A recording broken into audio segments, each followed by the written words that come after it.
In this video, we're going to be playing Rimworld on the polar ice sheet, a land where nothing grows and few animals roam. Only one type of colonist can survive. Meet Hannibal Ambiguous, today's protagonist, a psychopath, super immune cannibal, starting off with no clothes and landing from a drop pod to the sub-zero temperatures of the frozen north. Do we have what it takes to survive? Oh, by the way, before we get started with the playthrough, this series was inspired by one of my favorite playthroughs from Pete Complete.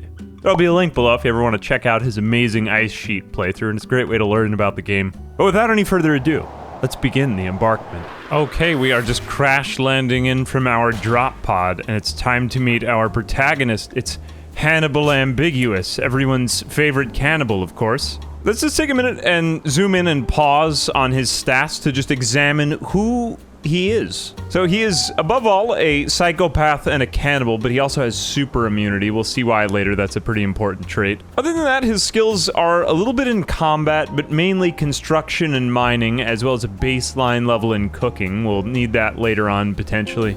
And a little bit of medical skill, and maybe some passion for intellectual work. All that's to come, but for right now, we are currently a single man living in the middle of the ice sheet. It is well below freezing temperatures here as well. And as for food source, there is maybe a total of 4 snow hares on the map, as well as a polar bear, but we're going to avoid him for now. So the very first thing that will kill us is cold, but before we get to any of that, we need to secure some source of warmth. So let's get Hannibal, get to work right away. You have almost no time at all. Alright, we're gonna get Hannibal right to work by mining some steel that we're gonna need to construct a shelter around our geothermal vent over here. So only minutes into our adventure, and we've already got stuck with hypothermia, which is rising fast because of just how cold it is. We need to get this job done, preferably while he's still in shivering state, below 20% hypothermia.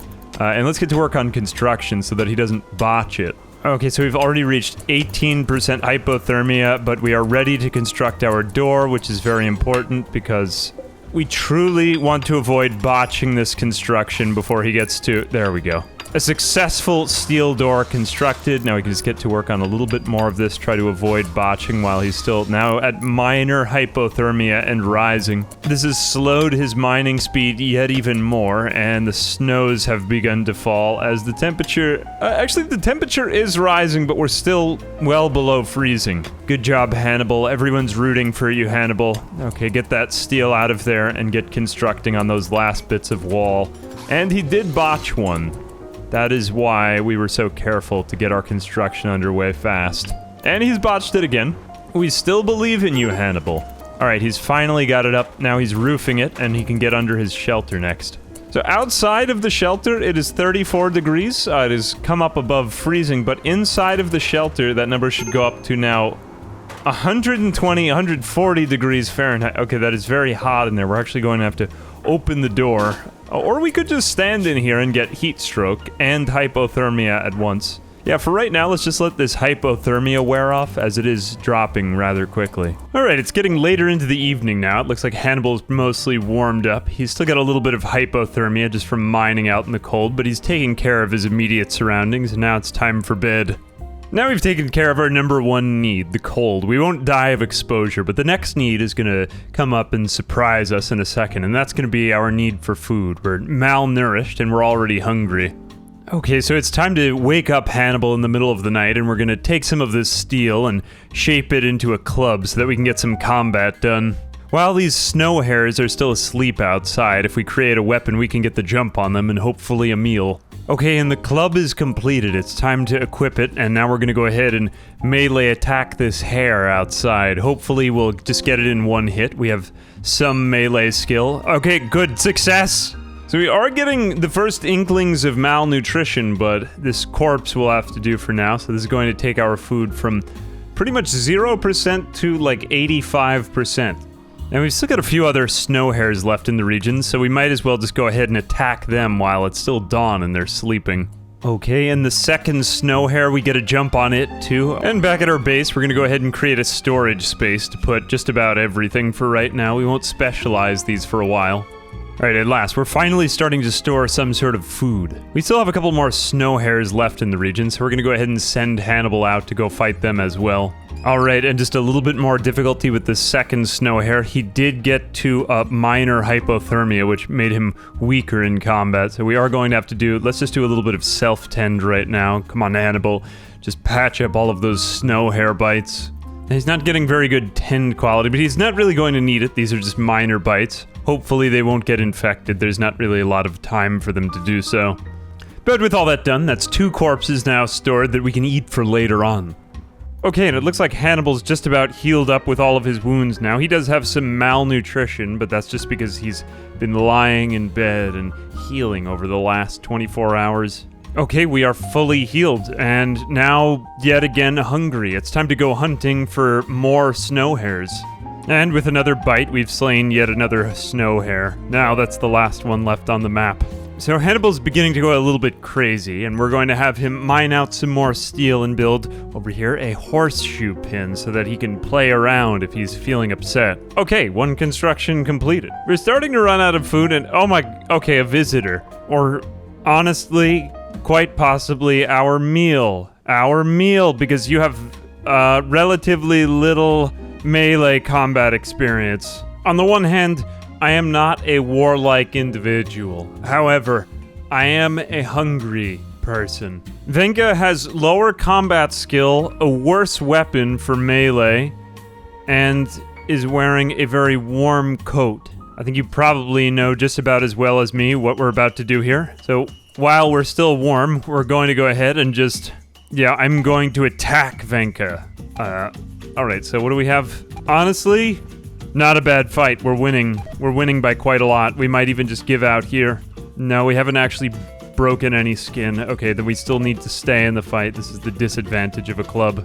It was a victory. Unfortunately, we have made Itdio a hostile faction, but that's okay because if they're hostile, that generally means that more food is coming our way. And he broke, or she broke no skin on Hannibal, so Hannibal has no danger of infection, and we just won ourselves a coat, some meals, and a revolver.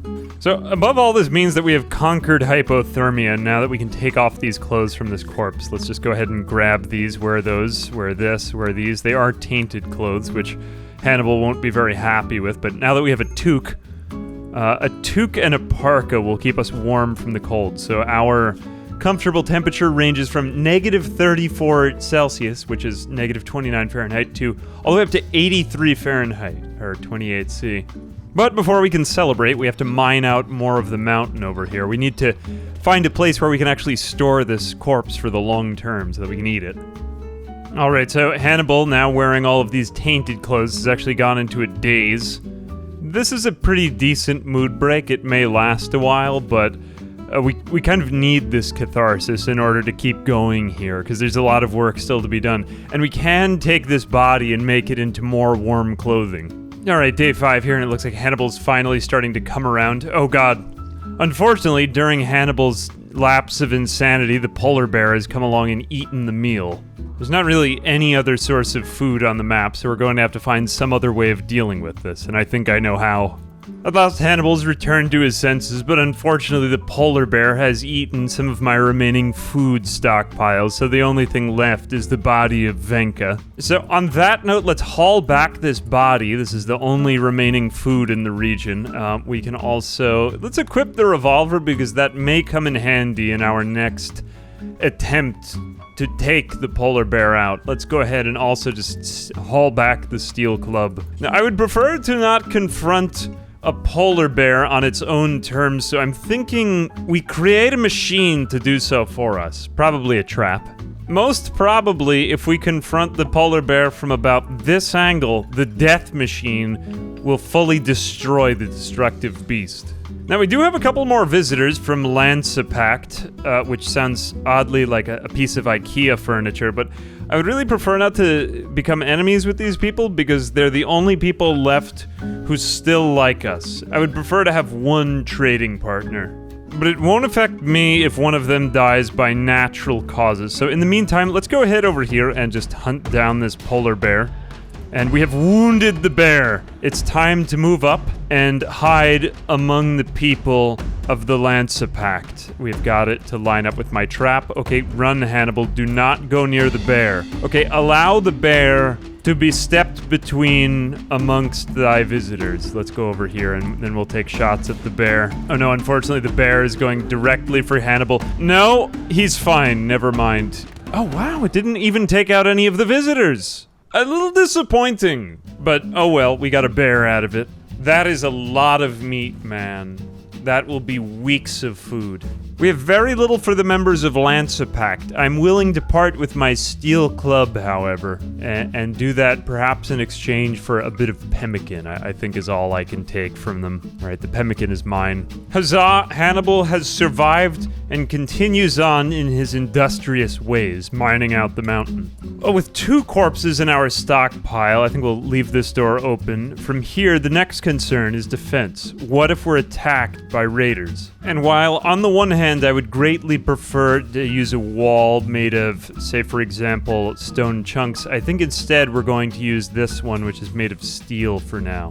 What did I tell you? We're already being raided by people from some place called Garbage Party. We're already getting raiders, and this is essentially our source of food. This is some person with a knife coming to take what is mine. A greedy undergrounder who's very good at mining. Unfortunately, for this person, they're very far away from my base, and I have more than enough time to get started on a spike trap over here to use to destroy them. Okay, the raider approaches from kind of a weird angle, honestly. I think we might need to get a little bit further down here to make sure that they don't miss the trap there, and... oh, they missed the trap. Okay, it's time to run around the defenses, but we're faster. We are faster and more agile in combat, and now the raider has actually decided not to go for the spike trap. That is unfortunate, but in your insane move to set my horseshoe pin on fire, you may have just sealed your own demise. You've been shot 3 times from my revolver. Too bad. You could have had so much more. You could have been a great miner, honestly, but unfortunately you failed. In the meantime, I'm probably just going to run around in circles with Hannibal because this is a slightly awkward combat. The raider is at 66% movement. There's not really any danger with that horseshoe pin. I just have to stand here while hopefully you walk into the spike trap. For some reason, no, you just continue to path away from the spike trap. What a terrible placement that was, but whatever. I guess I lucked out of this one. It's totally fine. I have shot her yet again. What an unfortunate tango of 2 very unskilled combatants. Come on, Hannibal. Just do it, man. Take her. I suppose it's fine. It's at least giving him some more shooting skill. We'll just keep doing this. Maybe he'll get to level 2 or 3. He must have gotten really lucky with those first few shots, though, man. Well, Hannibal, at this point, I wouldn't be surprised if you just outran her and caused her to bleed to death, but amazing. Okay, now we can get non-tainted clothing. This is what I've been waiting for. And some silver out of it as well. Fantastic. That's what you get for joining a group of people called Garbage Party. You get what you deserve. Alright, and with all of that, that is yet another meal somewhere down the line. Alright, you can just ignore all of the blood everywhere. We now have many bodies in storage for the devourment of. Food is taken care of for the foreseeable future. And that's great news because there's absolutely no wildlife left and we are living on a prayer now. So what is next in the development of our colony? So the next step in securing our little corner of civilization is going to be to make it defensible. And while we could use steel walls over here for our defenses, I'm thinking it would be more efficient to use a stone cutter's table to cut stone chunks into blocks and then fashion that into a wall along here, just for some sort of makeshift defense. Okay, and Hannibal has constructed the stone cutting table. Now we just need to set some bills to make granite chunks from what we've got lying around. We're also just going to take the remaining bodies and butcher these. We may be able to use them for pelts too. It's just more usable materials for now and the kind of meat that Hannibal enjoys most. Okay, and now on day 10 we're just about getting done with that wall, but we've also got some furniture projects. Strangely enough, we have midnight sun. It's lit, and we have 76% light now, so we can use this to replace it with our sleeping spot. Let's put this into our bedroom right here. And Hannibal might not even need this geothermal vent anymore, but at least he won't sleep in the cold with it. So let's go ahead and put that bed in there just so he has something better to sleep on. Okay, and at last we've got a dining room table. That means we can get rid of the infamous 8 without table debuff. Other than that, it's mostly just a matter of improving lifestyle, but I'd say that we're stabilized in mood now. He doesn't really have any, like, iron will trait or anything, so we're pretty much just handling normal colonist moods here. Albeit, you know, he is a psychopath and a cannibal, but other than that, he's a normal guy, I suppose. Alright, with this last wall segment, we've just finished off securing our main source of defense. Now, we may expand this later on. 1 spike trap may not be enough. I'd prefer 2 or 3. That would be ideal. But most of the threats that arise at this point in the game, at this stage of development, and for quite a while, as long as we remain so small and poor, will be threats from without. We're going to build a steel research bench. Now, the next thing I'm going to go ahead and do is to just add a remove roof area right over his research chair. He's going to need some light to research, so this will just speed up the whole process as he goes. Alright, so Hannibal just finishing off the main research area right there. He's got brightly lit 100% right over that research spot, so that should aid him in his quest to become smarter. And we've received a gift of a wooden mace from Lance Pact. What is perhaps better is that we're now going to replace some of these tainted clothing items with slightly better ones. I just think that this would make him slightly happier because he's about to undertake a major grind of the intellectual kind. Okay, so with those awful pants on him, he is slightly less upset about the taint on his clothing.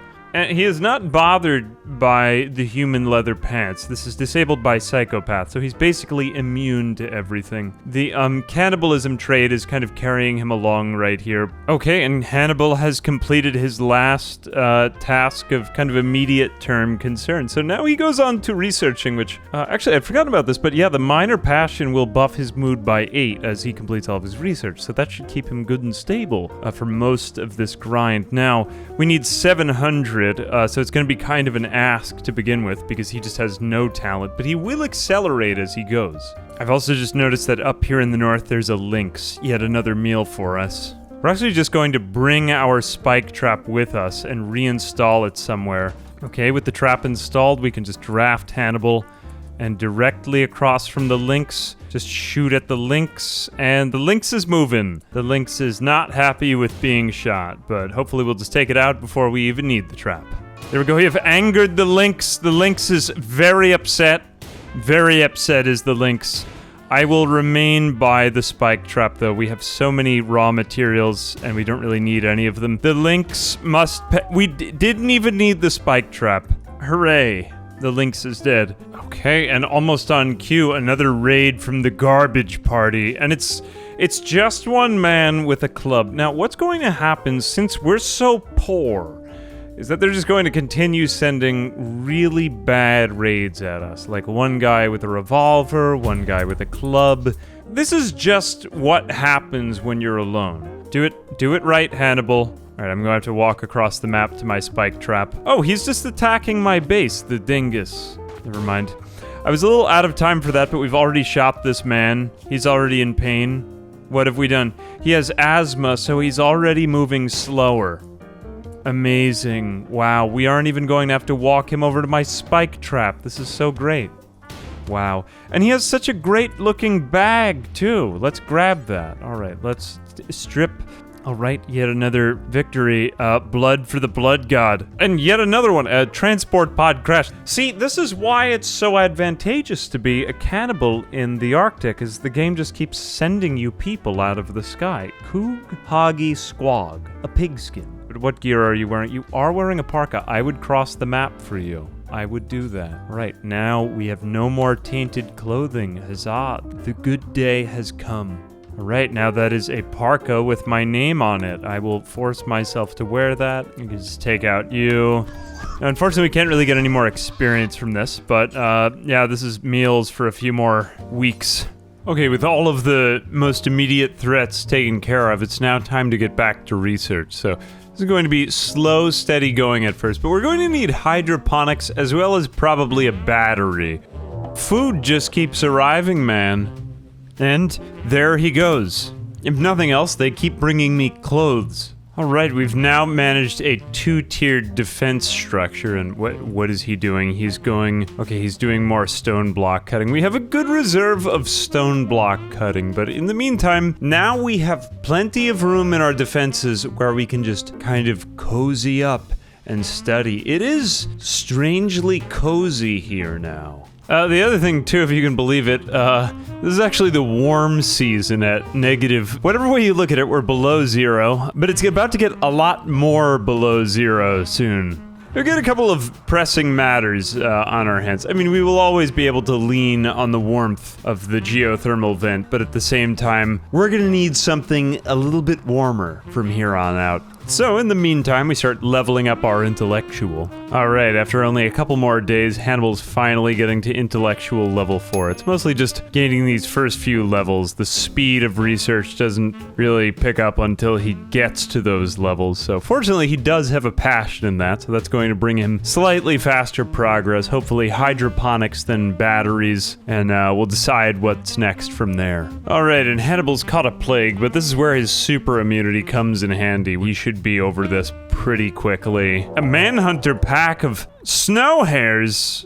Unacceptable. But, I mean, we're fine because we have 2 spike traps, which will keep the deadly bunnies at bay. So sorry, human won't be on the menu tonight. Okay, we have received a quest for forced weather, which is usually a pretty easy quest, which I think is fine. It's just fog. We could receive a pain stopper and some uranium, which is quite good, but I think for right now, the great bow may actually be much more valuable. Alright, we've had a couple of visitors. We had a refugee, part of no faction, offered to join us. I have had him just remove everything and stand in a puddle of water. The game will just continue sending me colonists. This is how Rimworld works, people. It is an extremely overpowered strategy when you are able to eat the meat of yourself. Now, our faction name is the Goofy Cannibals, and the settlement name is the Ice Zone. And there he goes! I mean, it's essentially just a freezer. Like, this is almost just a repeat of the sea ice, except that we have, look at all the stone and minerals we have this time. This is amazing. It's so defensible. It's perfect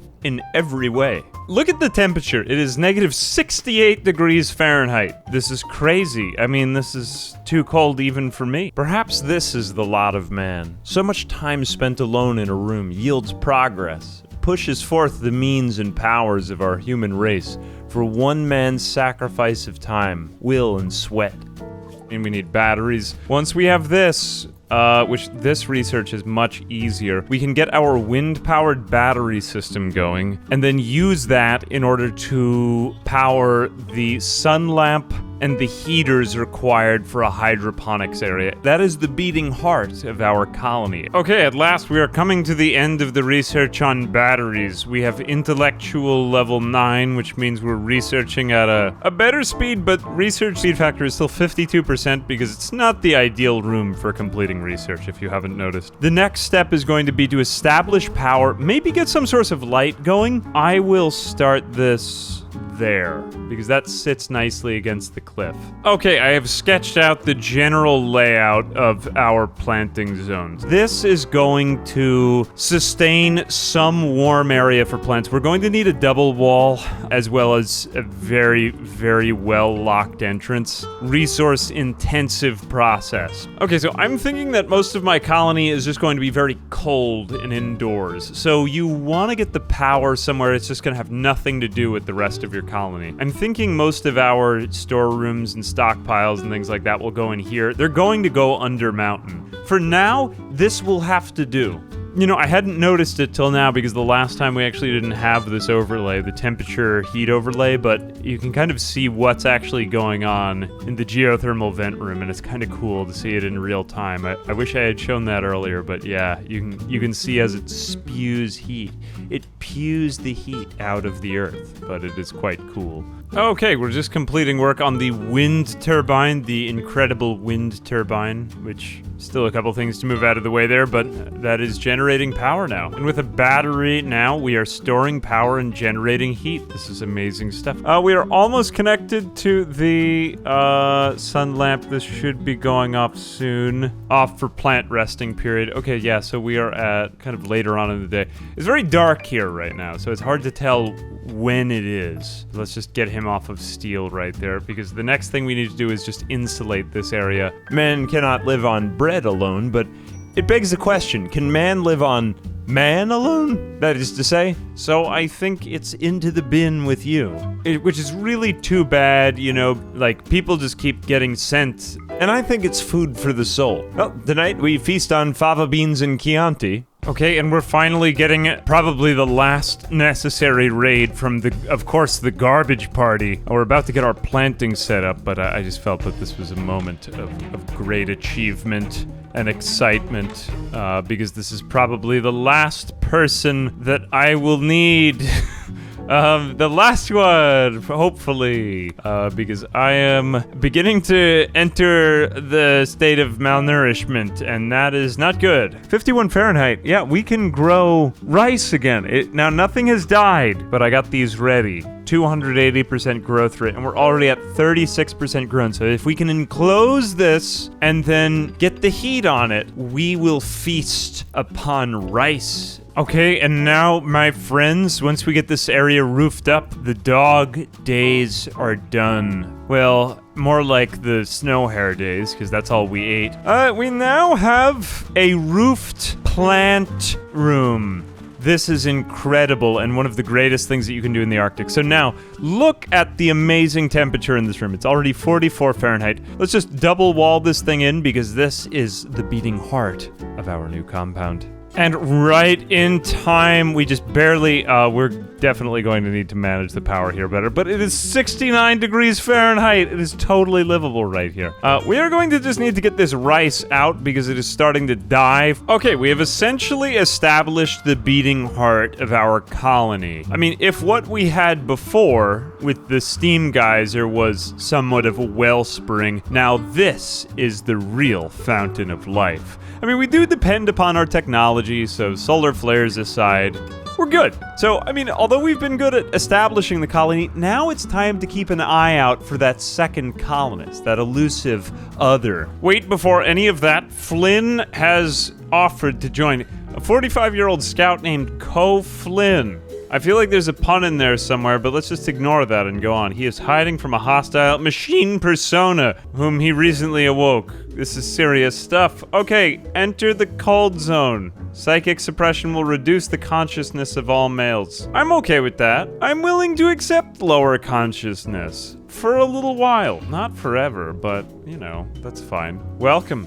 Who are you? Okay. My consciousness is lowered and my brain has been smoothed. So I'm not able to do much of anything. Who is Flynn? Are you any good? You're already hauling. I like that. That's a good sign. You're freezing. That's understandable. You have hypothermia. That's normal to be expected. Incapable of violent. Ooh, okay. Oh, wow. There are so many traits here. Some of them are red flags, but some of them are good. The jogger is stupidly overpowered. Jogger is amazing. The incapable of violent, I can get over. It's not my perfectly favorite trait. Delicate is not great, but whatever. He wasn't really going to be in fight anyway. Nudist is perhaps the biggest red flag in this type of colony. We could just have him always be slightly pissed off and do his other things, because otherwise his skills are pretty good. He's a great crafter. I mean, I would kind of prefer that he be better in plants or something like that, but he's a great researcher. We could put him inside somewhere, potentially, to read books all day. However, that being said, that kind of eliminates the point of the jogger need. He will do for now. I'm actually willing to accept this colonist. Let's allow him in. Flynn, welcome. Flynn. Oh god, that is, if he makes it inside, he's already at 60% hypothermia, for God's sake. Put something on this man! Get in the heat room! Get in the heat room, dude. Okay, we gotta save him now. Okay, we are rapidly recovering from the frostbite, and that is pretty good because ain't nobody got time for that. We have another colonist, huzzah. He is, however, like I said, a nudist. Just put on a parka. You won't be happy, and you'll like it. Hey, another colonist is another colonist, and Jogger is amazing because we can use him to haul things, but that's not very useful if he gets, you know, like moving lessons, so we might have to give him, as long as he's not a body purist, we might be able to make him into some sort of like Darth Vader person. After copious grinding, we are just about to reach the end of our solar panel research. The irony of which is that we are now at the complete day and night utter darkness time of the year. It is the 8th of December, and we are far enough north that it's just night all the time. Eventually later on the opposite side of the year, it will be day all the time. So we will get the land of the midnight sun, but right now we are the land of the midnight forever. Kind of just making their main room right here into a one-size-fits-all barracks too. I mean, research goes on in there, and generally speaking, no more mood breaks. A little bit of, okay, but getting most harvest. We'll expand these as we go, but I think that the power situation was still flickering before, and nobody likes flickering lights, so let's go ahead and put maybe, if we could fit 2 of these in here, that would be the bee's knees. Our colonists are aging. Hannibal is now 46 years old, and he is more of a reformed individual than he was before. You know, now with Flynn around eating all of this vegetable matter, it's been mostly just rice for the having. Okay, we got a bulk goods trader arrived from Lancepact. This is an incredible opportunity because we haven't had any wood in decades. Ooh, they have yaks as well. Wow, yaks. We have 244 human leather we're going to sell to them. Just don't ask somebody questions about it. I'm unfortunately going to have to take the wood. Maybe I would consider a yak someday, but not today. I accept this trade. We have taken a lot of pemmican to just smooth over the feeding once we get these plants underway, and I also got a lot of wood. You know, I really regret not getting these yaks, and I will in the future, but oh well. Alright, well, in an unexpected turn of events, we've accepted a forced weather quest. We've now got 1.2 days elapsed, but this is actually, in a surprising way, given me all of the wind required to fully power our batteries to get us through this last stretch, so that we have good farming whilst we research the last of geothermal power. Then we will have the geothermal power and never have any need of power again. Planting will be seeded and the new world order founded.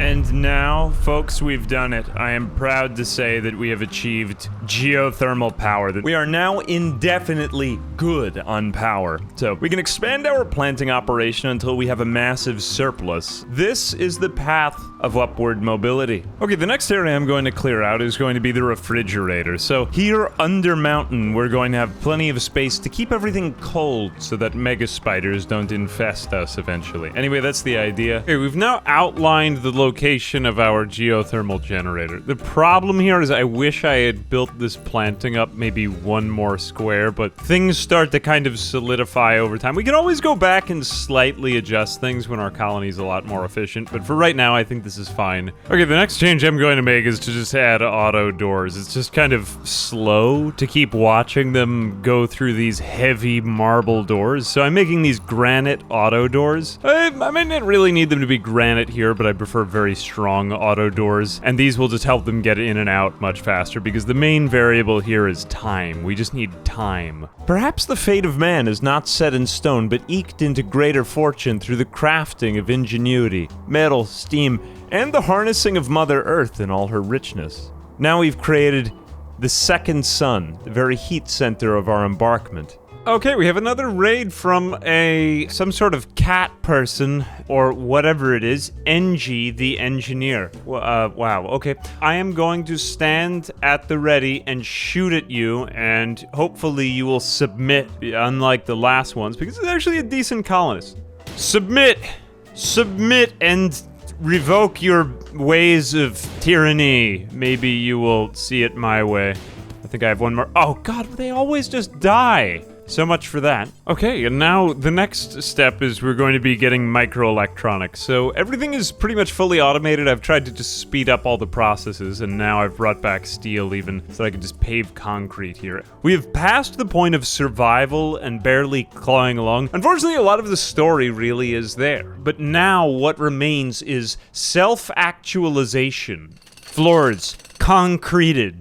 Efficiency has been reached, or at least that is what we're doing right now that we have the beating heart of our colony, and whilst we research other technologies and the raids aren't really at max threat, this is the time to kind of eliminate all frictions. I'm gonna go ahead and do a lot of micromanaging here, like making sure that we have concrete paths even out onto the rest of the map. Infrastructure, gentrification. Industry brings great yield for those willing to sacrifice. I'm going to do planting next. Generally speaking, this is going to be the center of the colony and everything else kind of just depends on this. While we're working on that, the next decision I've made is to expand out the wall of the colony about 10 spaces further to the east. So if we have storage there, and then we have the refrigerator over here, so there we go, refrigerator. Okay, so bedrooms are over there, workshop, storage, fridge. What do we even have left? That's most of it. Since the refrigerator is going out that far, I was figuring that kind of needs to be close to the rec room, and you don't want that to be too far off from the prison, because, I mean, prison is kind of secondary priority, but you don't want it to be too far from your refrigerator. Oh, the only other thing I didn't think of was infirmary, which you kind of want to be far out, so I guess that makes sense to put here. That's a blueprint to work toward. We've got double wide hallways so that people can go back and forth in our base. That pleases me because it is grid-like. Yeah, there we go. That is a perfect X marks the spot for who knows what it will be, but it's going to be something, of course.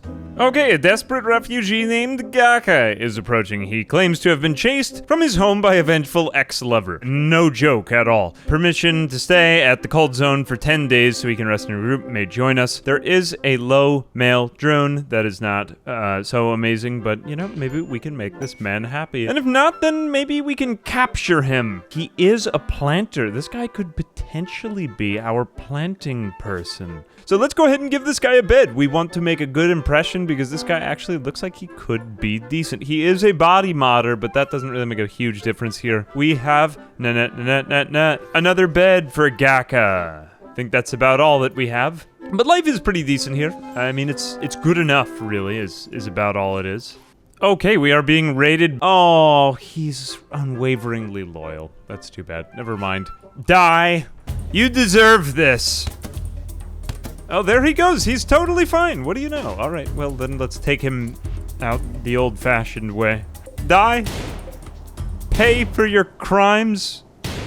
All right, he's dead. He deserved it. Okay, we have just about finished walling in most of the compound and sealing away our second part to the grow zone. So from here, it's mostly a matter of just trying to keep Gaka happy, which mainly means just a lot of smoke leaf joints. Whenever he's not, look, he's slightly unhappy right now. Could we make it better? Maybe. Okay, this was insanely lucky. Some yaks have just joined our colony, a male and a female. Yaks, as well as cows, tend to be about as productive as can be. So, yes, we'll take the yaks. We're going to create the yak zone. Welcome to the yak zone. The time has arrived to lead the yaks back into the compound. Unfortunately, Gaka has decided to leave. He didn't like us enough. But I do believe, yeah, okay, we've made good enough friends with him that I am able to arrest him and force him to stay. If you don't like us, we'll force you to like us. We of the Goofy Cannibals faction. Let's go ahead and set up a prisoner bed in here because we don't have a real prison. Fortunately, because of Flynn's niceness, yeah, he is just nice enough that he has 100, he's like the best cop. He is the definition of good cop. Flynn is such a good guy. But anyway, here he is, declubbed. I didn't really want to have to fight him, so that is nice to not have to shoot him and beat him if he doesn't want to be our friend. But yeah, we need to get him some light, otherwise he will be pretty unhappy in there. And we'll just go ahead and undertake a couple of basic recruitment attempts. So he is our prisoner. He does have 14 resistance, which is rather unfortunate, but we will attempt to recruit him. In the meantime, we'll give him his bed so that he can be happy. Okay, so recruitment attempts underway. This is usually kind of slow. I don't believe we have anyone who's really... Actually, Flynn might be decent with social. He could be a pretty good warden. I don't know why Hannibal is doing it. I might just unassign him from that. Flynn is clearly better at this. Absolutely don't take care of children, Hannibal.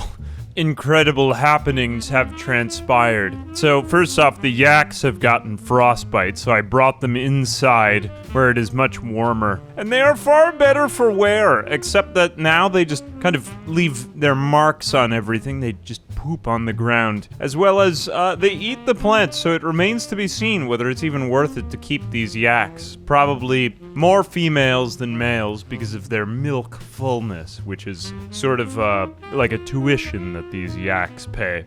In other news, Gaka has actually been... Well, we've taken down all of his resistance, so now we can re-recruit him and finally get the colony back on its feet, which is huge. Gaka is back on our side and isn't such a crazy person anymore, so we will probably send him back in here so that everyone can get back their rec room. So now we have a dedicated planter. That's huge. That's really what you need. Hannibal does most of the work. Gaka does a lot of it, I mean, in terms of planting and just keeping everything alive. We could still use a cook, really.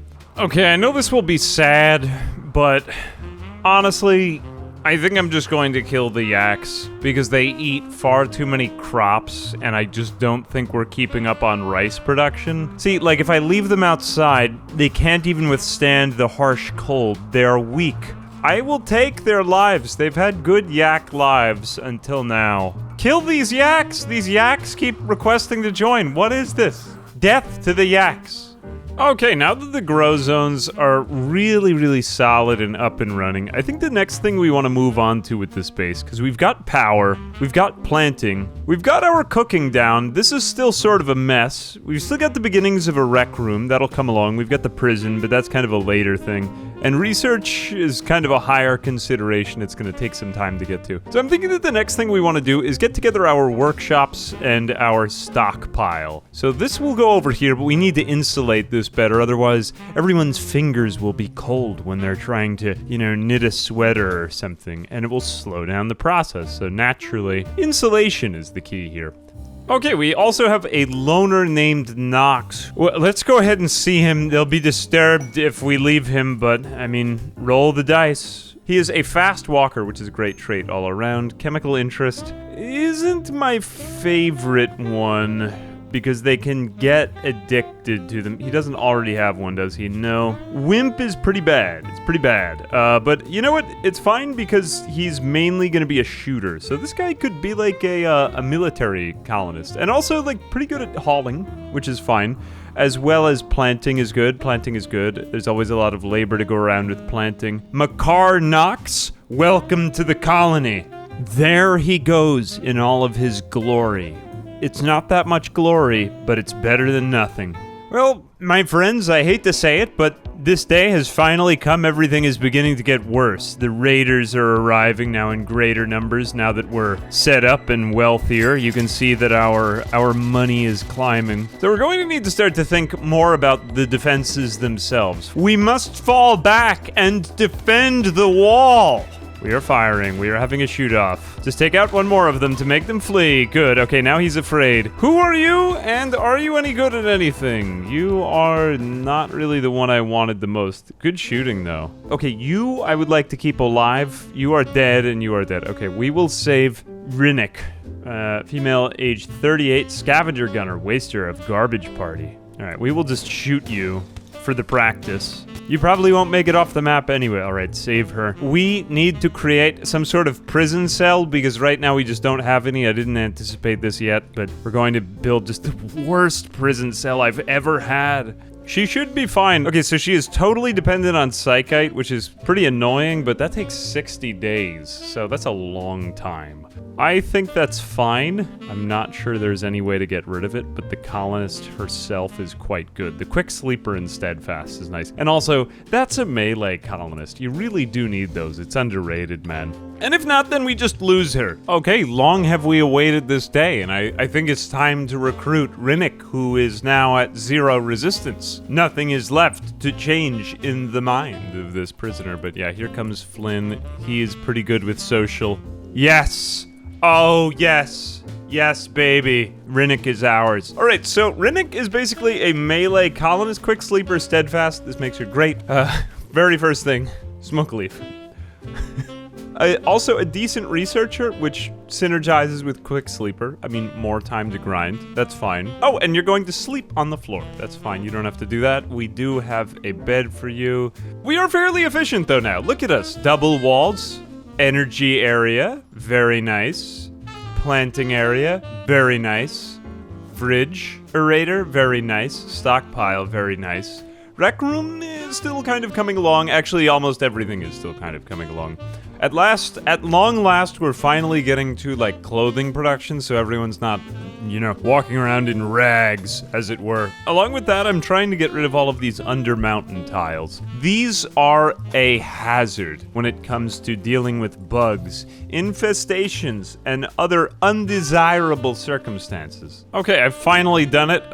It is the summer right now, so it is about as warm as it's going to be. That means 33 degrees outside, but technically that is above freezing temperatures, so that's not so great. We want to keep it cold under the mountain. The reason why is because if we don't, then the bugs will come and infest. So this is what the temperature is looking like. Somehow the geothermal generator is factoring into the whole equation, but why is it so hot in the kitchen, actually? Oh, because of this thing. I need to open this door. Okay, we have new lovers. Rinnick wooed Flynn by complimenting his honor. Wow. Okay, they're lovers. They want to sleep together. Alright, this has created the necessitation of bedrooms, because there's not much other way to go from here, because they want privacy for, you know, coitus.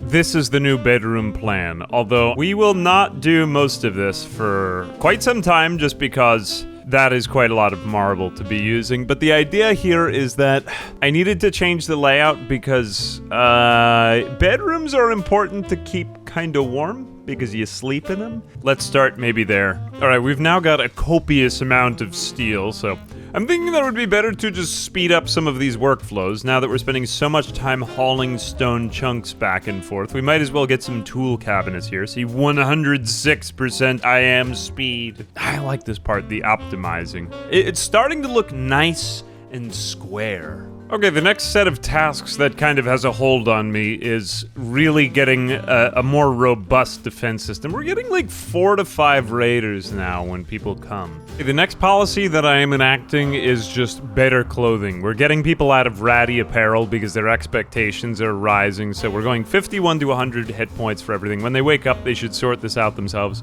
Let's make sure that we have the pants we need, people.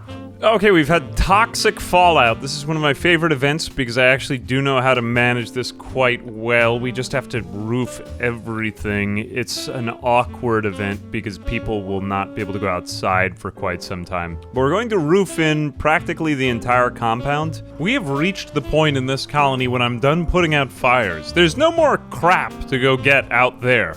Everything is in the right place, and they move on to the higher tasks of self-actualization, learning, cleaning, touching, just clothing, that kind of stuff. You know, we're kind of like topping it off. This is that foamy head to the beer that we are now pouring, so to speak. Yeah, it's a nice time in the colony. We're back to research, and I'm trying to make everyone's life maybe even a little bit better, because now that we have such crazy amount of money, we need to do something with it. We need to make use of this steel and turn that into... How many components do we have? None. We have none. We're going to need some of those, so we're going to need some sort of fabrication. We'll need to trade, but now it's the waiting game. The laying down of concrete squares accomplishes our utilitarian aims. If I could draw a box around our colony to make it square, maybe I would. The next task is to lay out those architect's principles to establish harmony in the movements of our members. Efficiency has risen by 1% each day since the beginning. Now we are moving more quickly through the hallways. We have double hallways for almost the entire area.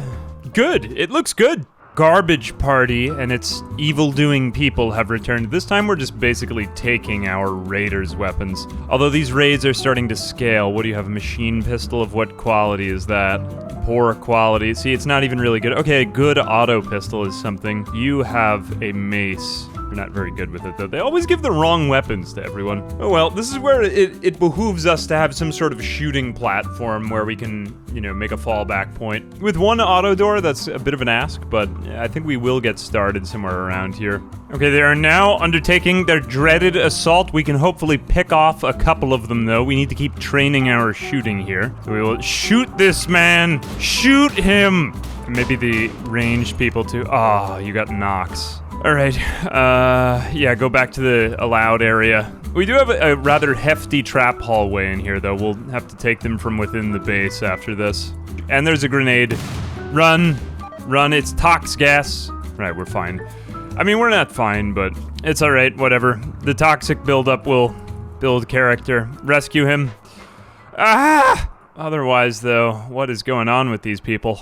Research has been completed on drug production. We are now able to create the Psychite empire I have dreamed of. And then we'll get better at selling it, and then we can buy and sell everything that we need on the black market in order to profit and make lots of... Why does every playthrough end like this? Because that's the way that Tynan designed it, of course. That's the next plan, so let's get to researching now, people. We have the time to research, so we might as well get to studying at the table. The defense plans are coming together magnificently. So now we have the outer wall completed with these steel auto doors, which will make coming in and out of the base a cinch. It's going to be amazing. You're gonna love it. Firing from out here, I'm gonna keep this pretty simple, so this is our main defense in this spot. Unfortunately, they do have cover here, so I'm going to start to mine away some more of these mountains, just to kind of limit raider cover as they come through. Okay, the next main item we've created is Psychite tea. So we are brewing psychoid leaves.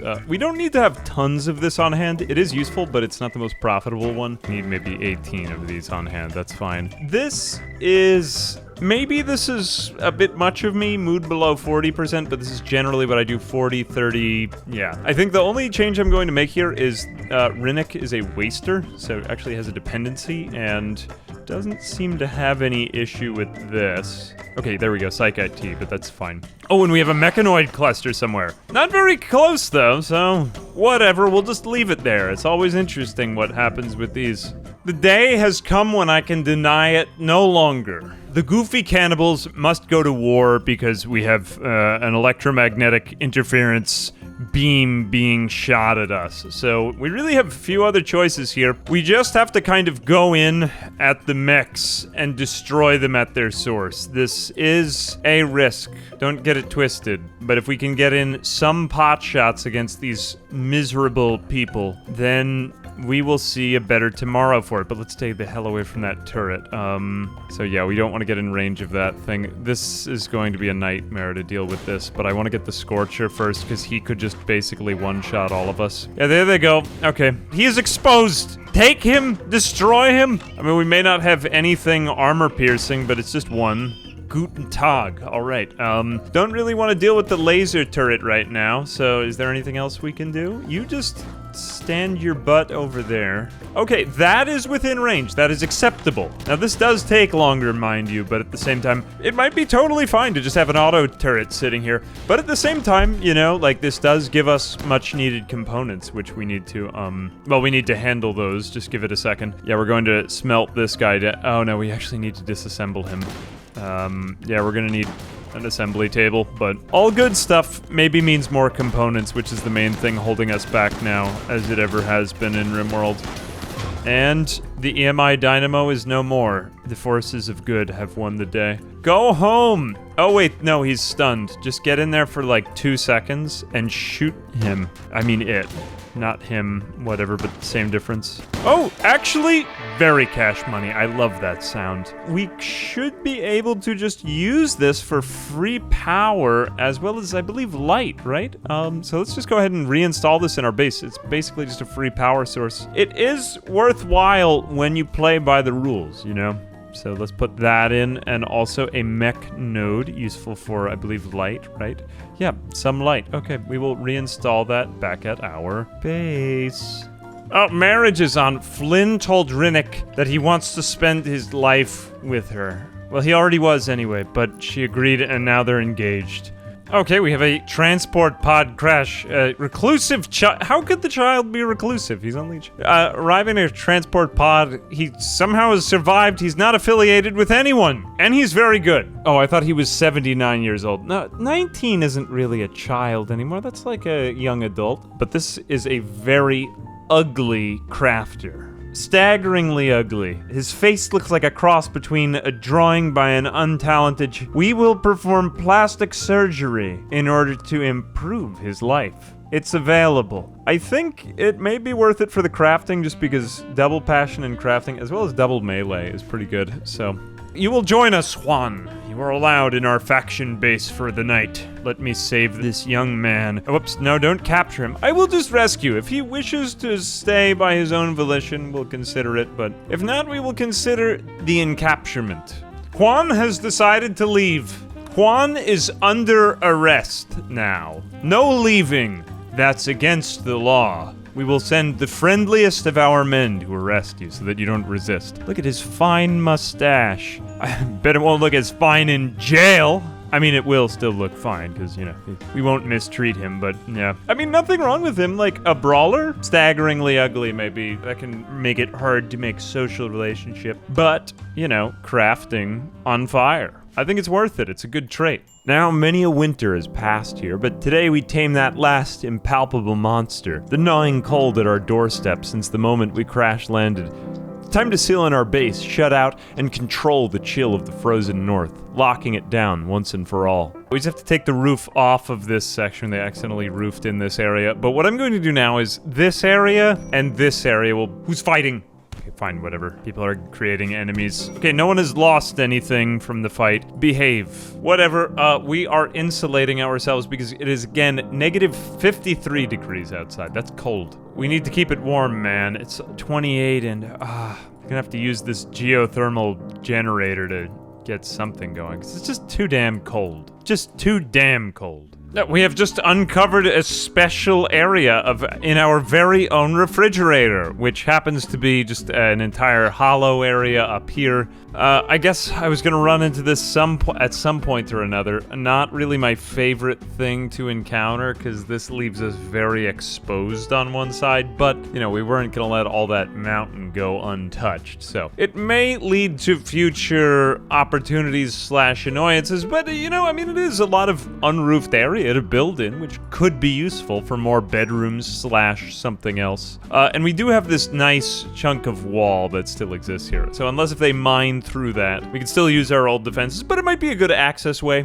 Let's keep an open mind and take deep breaths. The time has arrived for another geothermal generator. This will make our power situation more robust, because here we are in the end of winter, the 3rd year. The one thing that is still rather difficult to achieve is perfect temperature insulation. The cold approaches from so many sides. Over here, up here, and above, although most of it is roofed. That being said, the grow room is pretty warm, 61 degrees. Pretty warm for our compound. Outside, negative 31. That's a gap. All of these buffer zones in the middle try to keep the heat in, but it's just not enough. So we still need more power, we need more heaters, and we need more, I mean, even the geothermal vent itself, or the geothermal generator itself, which generates a good bit of heat, can't do it. So we're going to need yet even more power, which requires, much like everything else, more components. So the next is a search for components, which we've finally located here in the mountain.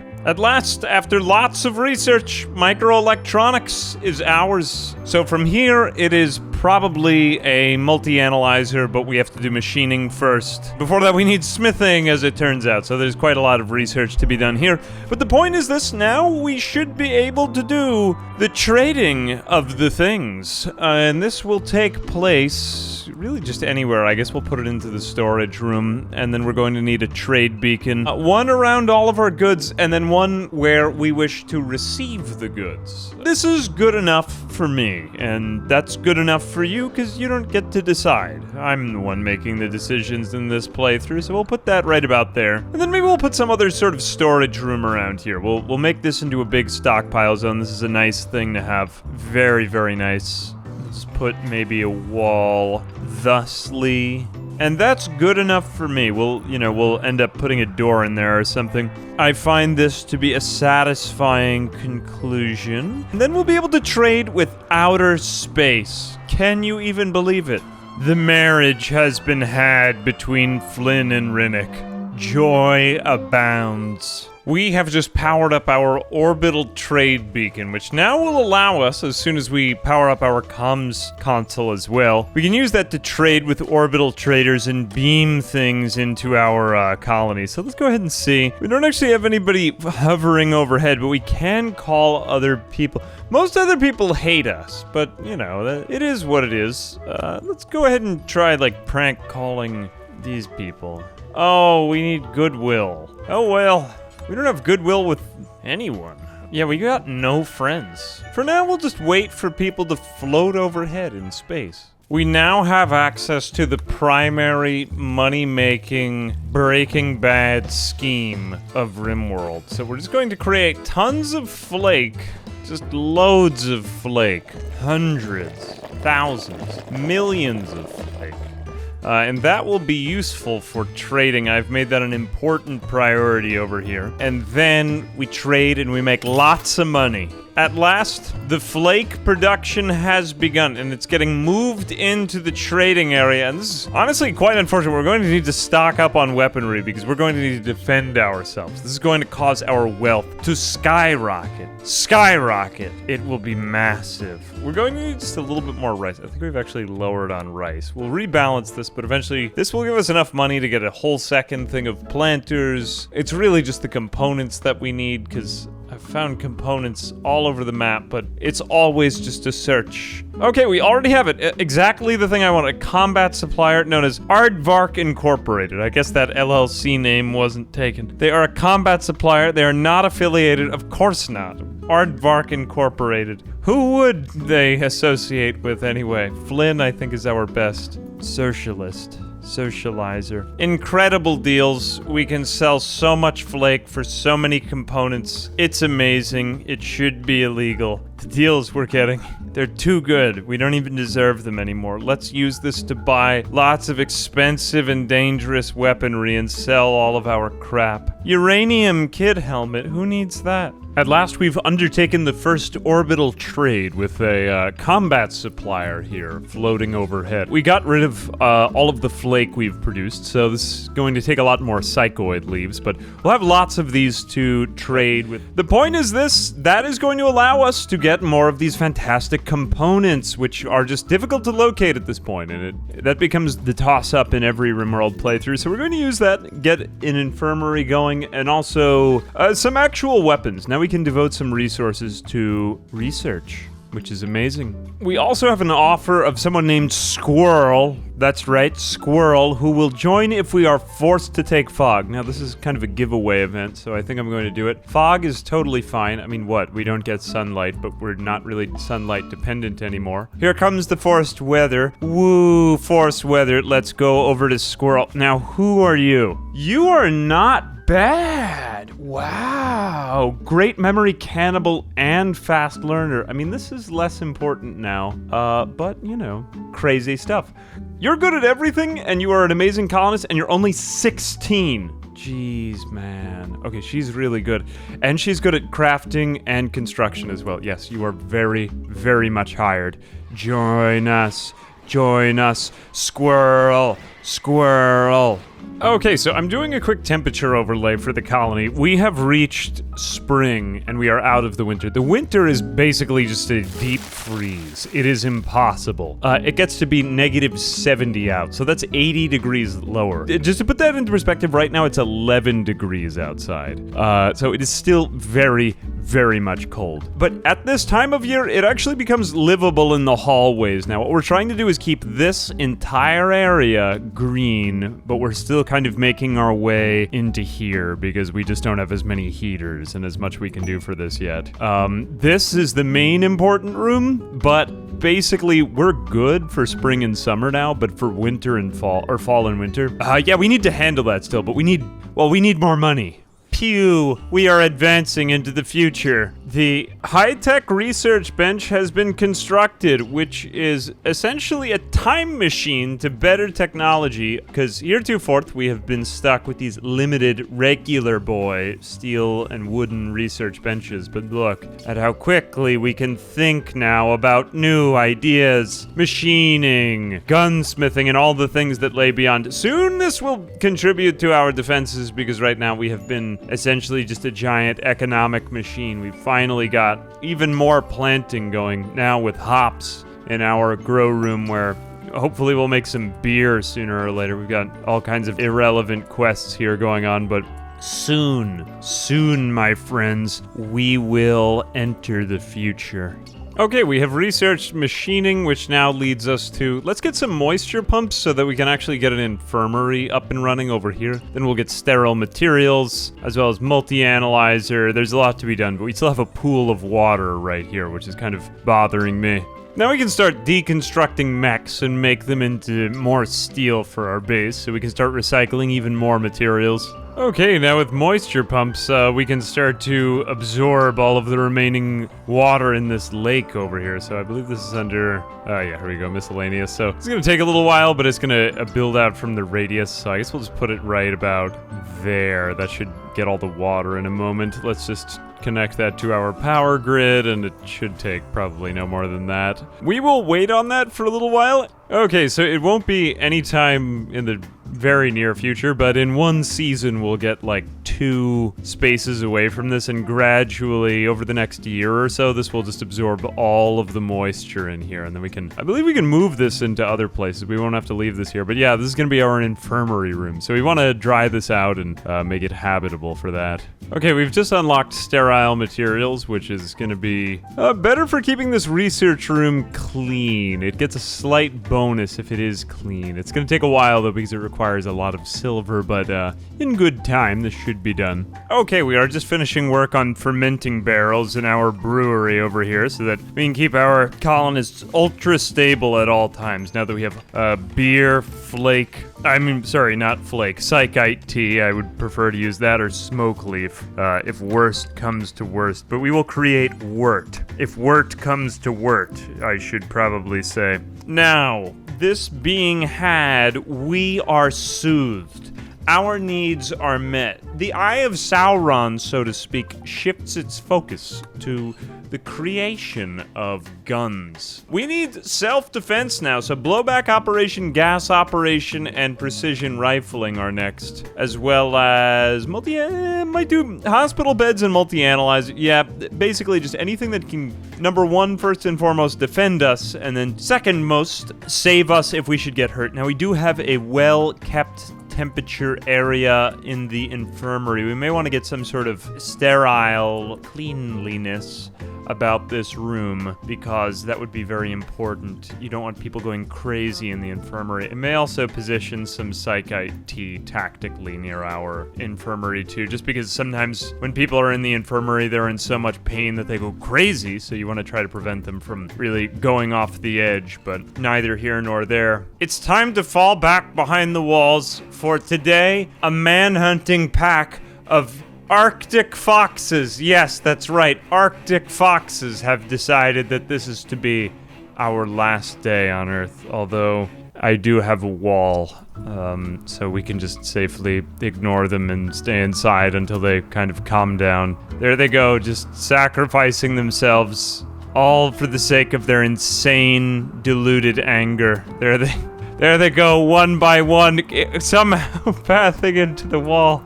You can't open doors! How foolish are you, foxes! And yet, while we're assaulted by foxes, their entrapment yields a realization of profound gratitude. We've come so far as to fear no wild threat, animal or cold. It's safe in here. Our colony, a womb of thriving growth in the wild wastes of the Arctic twilight, somewhere between the day and the night. Okay, and with all that, we are finally off to work creating our first chain shotgun. This will help us fend off the menace of vermin who stalk our front door. Okay, in the meantime, we have finished cleaning up the lab floors, so now the enhanced, pristine cleanliness will speed up the research just slightly more. Now we're at 100%, 106% research speed time, but yeah, other than that, things are going swimmingly. We're preparing our infirmary next. And with the chain shotgun done, now, normal quality, good. We should be ready to seek vengeance upon the foxes who sought to destroy us in the first place. Okay, let's take this weapon out for a spin. There is a maddened fox right now staring us right down the throat, or the eyes, or whatever he would stare down. Oh, I love the chain shotgun. It's time for more construction projects. But namely carpet making. Carpet making in our rec room, which is beautiful and will boost everyone's mood. Okay, the time has arrived to do something I have intended to enact since the very beginning of our spawn. Unless if you, actually you are currently the best shot, I will just let you be stressed. Why are you so upset? Do you have a meal with you? Okay, go eat, and then we will attack them. That's totally fine. Your lack of compliance is acceptable to me for now, I suppose. Alright, and you two, you calm down. Someone might go crazy. We have approached an ancient danger. Just be ready, be on your toes. Hannibal will deconstruct. This is no joke, although it is kind of a joke because we are now much more powerful than we used to be, I suppose. Anyway, I'm not chancing it, so I'm bringing all of our fighters, even if someone, like, snaps or something, should be safe. And what do we have inside? Okay, Luciferium! Oh, as well as a bunch of crypto sleep caskets, as well as some bug people. So let's just go ahead and maybe try to get them to come out. And they're already coming out anyway, never mind. Stand right there and don't die. Just please don't die. And he's fine, good. Okay, and that is it. Die, spellipedes. Right. Oh, it's kind of sad, actually. Well, that does give us an advanced component, and while we're here, would you please do me the honor of just taking this thing out? We don't really want to hive around, and then we will gradually open these things up. It doesn't look like anything crazy. I was hoping for some amazing item or weapon, but good enough. Okay, I think the next step in our colony is to actually improve this defense. I haven't really considered this up until this point, but yeah, we need to hold open our main doors so that there's a free path for raiders. I'm going to just do this. It may not look like the coolest thing to do, but we are going to open the door. That way raiders can clearly get a path right through here. We can stand in our main hallway if we need to in order to receive the enemy. Okay, in the meantime, it would be nice to get slightly better armor, even if we're freezing to death, so let's get some flak vests out here as well. But to do this, we're going to need components, so now it's sort of a waiting game. We need a trader, and in the meantime, we use that to create our massive Breaking Bad psychoid empire. Okay, we have a trade ship passing now, known as Terrifying Incorporated. A good name for a combat supplier. Let's go ahead and check out what they've got. Okay, so they do have components, only 6, but hey, it's something to start, and they are willing to take our flake off our hands, which means a lot of money is coming in. Along with that, we can get... we can sell them all of our primitive weaponry, so we'll do that. That's about it. I think that brings in 358 silver. We do need some silver for constructing that sterile floor, so I might keep that. Medicine, we'll just take the silver. I prefer the raw resources anyway. Okay, we have finished fabrication research. We're on to bigger and better things. Along with this, we're going to go ahead and get biofuel refining. This is pretty important technology, especially for backup power. The next thing is that we are starting to, well, we're missing body parts, so we're going to go ahead and research prosthetics. Now that we have a hospital bed, we might be able to do a better job at this. And just when you least expect it, it's a man-hunting pack of rabbits. About 20 of them. Jesus. Okay. Unexpected. Just close the door. That's all we need to do. Don't go outside for a couple of days. Get out there and close the door. Okay, we're safe from the rabbits. Stay inside. Stay inside. Now they're like our bodyguards for the next few days. Maybe when they calm down, they will be no longer disease-ridden. We don't have to fight you. We can befriend you. Be gone, rabbits. Oh, they're already sacrificing themselves to the traps. Whatever, at least they're a deterrent to attackers for now. Okay, I'm using this opportunity now that we're trapped inside to just sort of strip mine the entire mountain under here. We can always patch it up later, but it shouldn't be too much of an issue if something breaks through over there. Besides, it's cool enough, but it just gives us something to do to pass the time while the crazed mammals are out there. Okay, I think we may have actually lulled them off to sleep long enough that it's now safe to go out and check. Yep, this is fine. Okay, we have taken back our land from the crazed rabbits. There they go. Now just kind of off everywhere. They're scattered. Oh, we are free of the rabbit menace. Look at us go. There they go. All right, and our moisture pump has now absorbed all of the sopping mess of what was the emergency room. So now we can stop talking about the moisture, and we can perform operations, preferably to give Squirrel... Where is Squirrel? She is very slow. Now, this is really upsetting her in a lot of ways, because she is still missing her right leg. A bruise. It is maybe a little worse than that. But this could get her a cool bionic leg, maybe.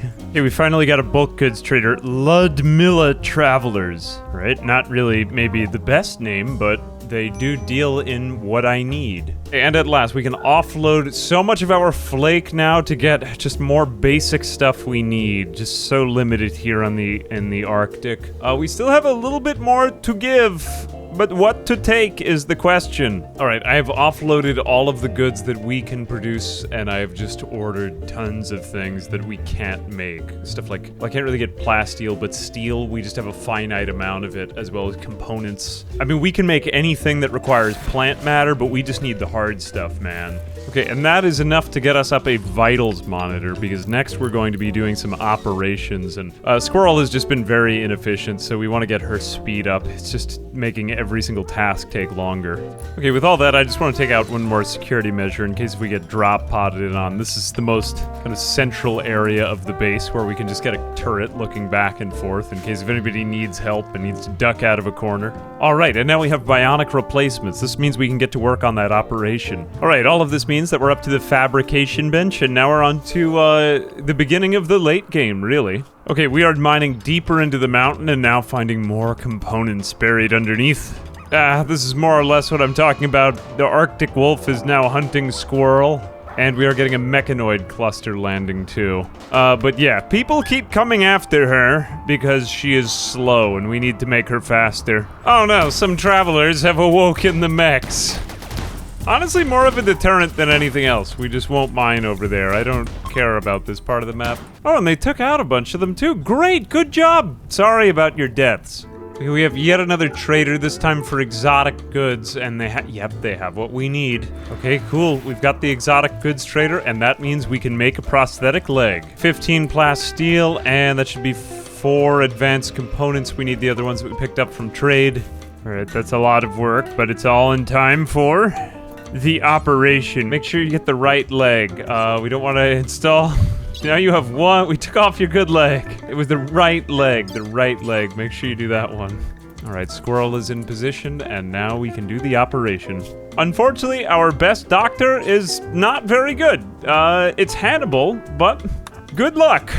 Good luck. Let's give this a shot. And let's see how you do. Come on, Hannibal. And we got the leg on. Yeah, bionic leg. Bionic leg. Bionic leg. An installed bionic leg with its biogel nerve link, powerful mini servos, and lattice dusting healing system. It is better than a biological leg in almost every way. So now she is going to walk even faster than a normal colonist, instead of being so slow. At last, we don't have to chase after one colonist anymore, and honestly, if we get even more of these, they are good things to install just in general. A Squirrel is woken up from the operation, and she's still at 59% moving, but already moving fast. faster than she was before. All right, and the anesthetic is starting to wear off. She's now back at 96% moving, and that's going to rise up to, I want to say, there should be around 112% movement speed, I think. Okay, we have hit uranium, and there's much more underneath the mountain coming next. Now we're just finding tons of steel, like thousands and thousands of steel. Along with this, we can use our fabrication bench to make the steel into components, and then that gives us pretty much everything we need for any type of advanced stuff. Okay, we have finally made our advance on the mechanoids that sought to destroy us and our way of life. Stop firing at Juan and fire at the turret, fire at the turret, fire at the turret. Don't go on fire, don't go on fire, don't die, and we have armor penetration with the uranium mace. Yes, and stay away from that. Phew! Pause, triage. Not gonna die. Okay. Not gonna die, not gonna die. We did okay, all right. Sweet. We have overcome the robot. Oh, Jesus. Get out of there. Get out of there. Oh. All right. Are you alive? 8 hours. Okay, but you did get your right leg shredded. Okay, tend. We're alive. We are alive. The robots are dead. Okay, no one died. No one lost anything surprising. Do you still have your bionic leg? We need EMP shells. We're gonna need mortars. That's gonna be our next research. We just... Yeah, I mean, combined with better armor. Recon armor is one thing, but mortars might be a little bit more efficient here. Especially against mechs. We'll go with that next. Hey, we are being raided by armies of pigmen. Always with the pigmen. Oh, we're being visited. Okay, the pigmen are attacking. We are staying in our home, and we are preparing for the onslaught of pigmen. 2 arms inside of our homes. Actually, you know what? We will encounter you in here by our turret, because why fight you over there? Like, just let them come in, and then why worry? Be happy. Except for you, you should run away. I also don't have as much use for you, and the rest of you just have guns. So, stand still, and you grab your uranium mace again. And for the most part, they aren't a threat anymore, but if we take them on one by one here, this should be... Yeah, that should be pretty rough. Oh, the turret is actually hitting us. Nope. Don't fight them there. We've slowed the pigmen to a stop, to a halt right here. Probably need back that melee colonist, though. Juan, come back out. Not bad, though. We do have a hallway for them to fight us in. Okay, we've got a shield belt coming out. Just die. This guy is not that bad. Let's take him. Let's see if we can save him. Just let this guy die. We like this one better. Okay, someone new has attempted to join the colony named Happy, with a name like Happy and Liberty Spikes. What is your deal? A jogging misogynist who is psychically deaf, incapable of violence, but he is a good cook. Okay, let's find out who he is. So one really, really powerful fact about the jogger trade is just its ability to be a good hauler and cleaner. So I think I'm going to have this guy be our official hauler slash cleaner. He can do other types of work. I mean, mainly cooking, which isn't bad. Not really the most important skill. So I think just having him clean everything up, that's pretty much it. We're on to the Roomba phase of the colony. Oh, I love watching this man clean. It's just so satisfying. The colony is so... perfect in every way now. Even before yes, just good. Just stay calm, Happy. Soon we'll replace your legs with bionic legs to make you clean even faster. We are reaching that kind of late game level of opulence that is like no other, where we actually have a dedicated cleaner. We are getting recon armor. We have every single room is pretty much accounted for. We're even getting a couple more colonists than I'd need, although it is... Okay, recruitment, whatever. It is absent of a few other things. Occasional rare mood breaks because, well, what's your problem? You're slightly hungry. Only just minor stuff now, though, you know? And along with it, enough steel to last for many, many generations, which gives us pretty much all the components we need. We still need to trade for some advanced componentry. Other than that, we have a lot of money, so we should be good. Things are beginning to go, dare I say it, swimmingly. The colony is perfectly clean. There is not even any dirt on the floor anymore. Now it's just a matter of getting all of these late game substances, the cotton, the components, the advanced components, the plasteel, which unfortunately a while back a meteor hit the ground of plasteel before. Ooh, combat supplier. We're about to get even richer now. The best consortium. Okay, the best. Let's see if you really are what you say you are. They might as well just rename themselves the worst consortium. They won't take my flake. This is a bad deal. Okay, we knew this day would come, but not today. We have, my friends, an infestation. This is a moment of both opportunity and fear, and I think that probably the best place to confront them is gonna be right here. Don't hold your breath. We might not, like, survive, but I hope we make it. We couldn't get into position before the time. That's no good. That's all my shotguns. Okay, Juan, get in there. Get in melee with them. Where is he anyway? Oh, he's all the way over there. He might lose a life here. Jeez. Rinnick, get out of the front. We just need another shield pop belt. Flynn, stand in the way and be a pacifist for a moment. You are useless right now. Just stand there. That wasn't as bad as I thought it would be, considering that he was all the way over there. We could use another melee colonist now. Maybe we'll use somebody else. All right, everyone is undrafted, except Happy. Juan, you just take the last one, because you didn't participate in this fight at all. For an infestation? Not that bad. It was in the warmth of spring. Not exactly, you know, my favorite time, but one that we rarely have to deal with in this colony, but... Okay, the rest of the nests are no more. That was 3 nests. Pretty good. Okay, we have got a huge mechanoid cluster, and that is bad. We have to stay far, far, far away from this thing. We will create a new zone of mechlessness.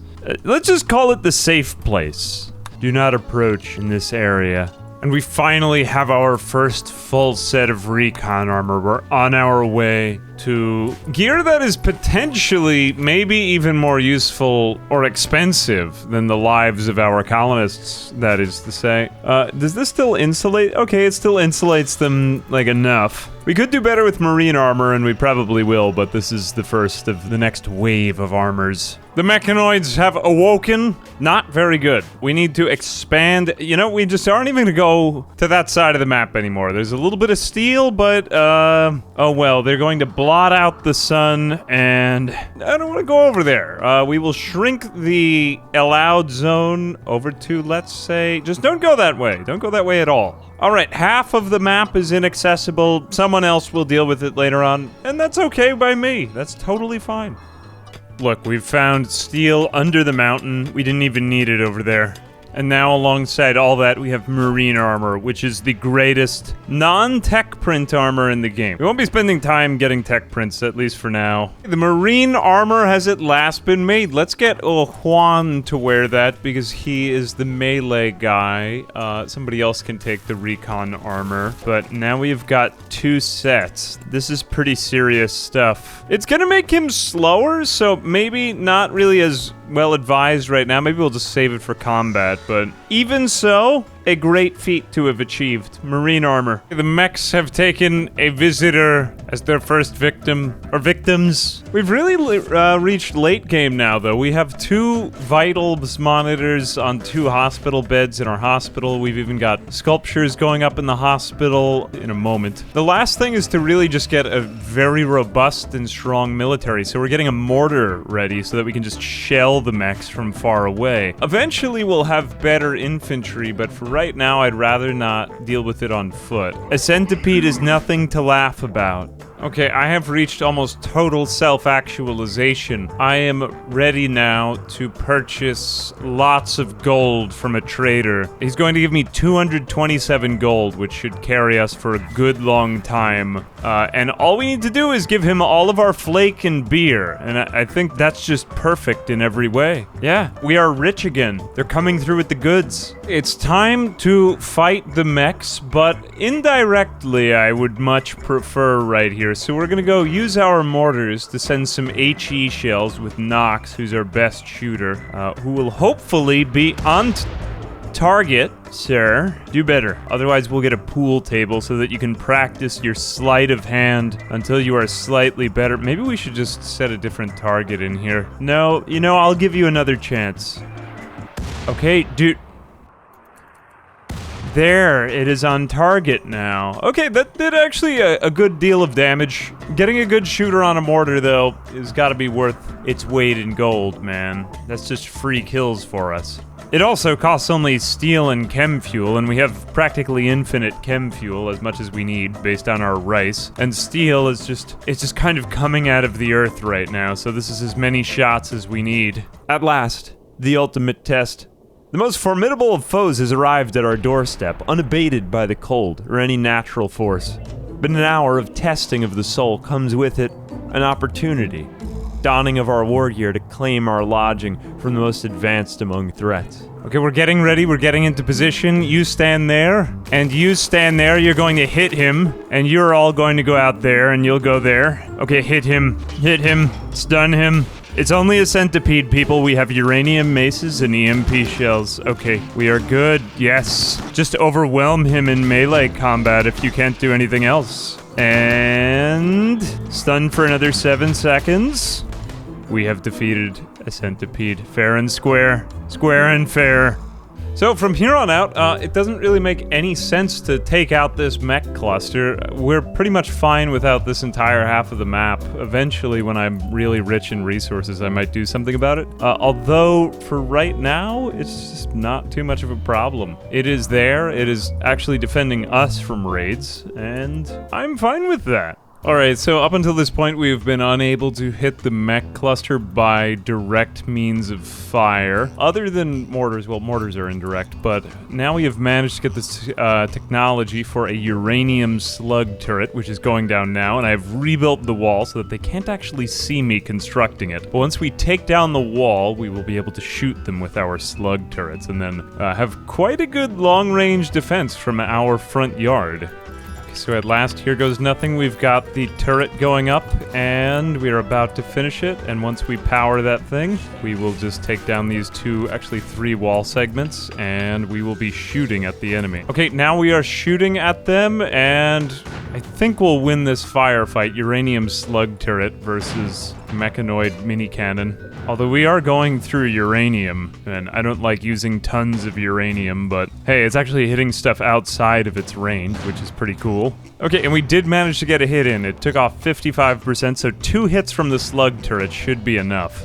Okay, there it goes, and we are now... Our entire front yard is safe again! Amazing! We are getting a mech hive raid now with termites, so they may drill through the walls. This will be more interesting than the ones we have encountered heretofore. Okay, we are going up against mechs. A major defense occurs now. Stand there. Shoot them. Stop being lazy. We may actually just, like, totally take them. Look at that. Uranium slug turret, man. Doing exactly what it's supposed to. Okay, you three stand back. Stand back. Don't fight him. Nope. Not so good. Don't get sliced. I'm getting what I deserve. Okay, get back in the house. Get back in the house. That's good. Get the slug turret. Don't get Nox. Don't get our boy Nox. Save Nox. Save Nox. No, no, no, no, no, no. Run. Oh, we just got shredded. Oh, he's totally fine in that kind of armor. Right, fortunately, Nox crawled away. Maybe not my favorite fight of all time, but considering that it was a considerable mech raid, nothing to scoff at. And at last, the traders at our base are encountering the robots. We don't even need to clean these guys up. They'll handle them for us, but I mean, with bows and arrows, I guess that's better than nothing. Ah, look, the tribal warriors have slain the advanced race of robots. Victory for the forces of good. And they are dead. Ooh, and now we can change the light colors in the colony to make everything look more futuristic.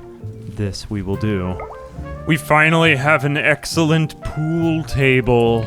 And we're getting a flat screen TV. This is getting lavish and luxuriant. We have almost all of the technologies as well. I suppose that we could get musical instruments if we wanted to go down the royalty track. We could go jeans. We have lots of options now. The goal of Rimworld isn't to go to space. It's basically Factorio. The goal of Factorio isn't, launching a rocket. It's just to make a big factory. So I feel good at last. At last, we have accomplished the entire meaning of our existence, getting a flat screen TV. And just at that moment, a solar flare arose. Well, there you have it, folks. 5 years into the expedition, and we've at last completed a flat screen TV. For right now, I mean, full hospital, almost back at automated defenses. We are pretty much at endgame here. It all comes so suddenly, you know? The only thing that we're really missing is tech prints for late game technology. I don't even bother with any of this. This is what it's about. Yeah, a little bit more technology to do, but most of it is just kind of random stuff. We could give everyone bionic legs. But I think for now I'm content to look at flat screen TV being broadcasted from nowhere. This colony has been actually a pretty cool colony. What was it on, Blood and Dust? I played so much 500% difficulty playthroughs, so many of those during the time being, that this felt a lot easier, that I wasn't getting launched with everything from every direction every 2 seconds, but I feel as though I've done better with the Arctic bases. You can always do better, but yeah, I mean, again, kind of relying on plants. Once you get your hydroponics area up, that's mostly it. But then the one thing that kind of occurred to me this time is that I just don't put enough emphasis on defense. So I think a little bit of a kill box was fine. Although I really do miss the other ice sheet colony, the one where we were just totally trapped in the middle of the map. We'll do another sea ice sometime, but this was fun for a change. Look, there lay Hannibal sleeping in his bed. He's made it through the whole colony playthrough. I guess he was 45 when he started, now he's age 50. And his skills have come a long way. Still psychopath, cannibal, and super immune. But he got... You know, I think construction is the main skill here. He was fine with plants. He never really did the planting. Other people did it for him. The cooking was fine. It got him through the first couple of years, but then it didn't really matter. Mining was another very ground skill. But the other thing, too, is combat. Maybe if he'd done a little bit more in combat, he would have gotten more experience, but we didn't want to risk his life at all. As well as medical, he did fine with that. And intellectual, ultimately, we wound up depending on other colonists like Rinnick. Intellectual 17 now here at the end. Lots of good warriors in this colony, though. Warriors combined with pacifists made for a fine complement to each other. The other thing too is just crafting an endgame. Squirrel for that. Always had good names in these colonies. Squirrel and Hannibal. Almost like Orange and Owl, which was a fun pair for the last one. But yeah, a good time was had by all, except for everyone who died. And they're in a better place now. So, yep, it has been perfect in every way.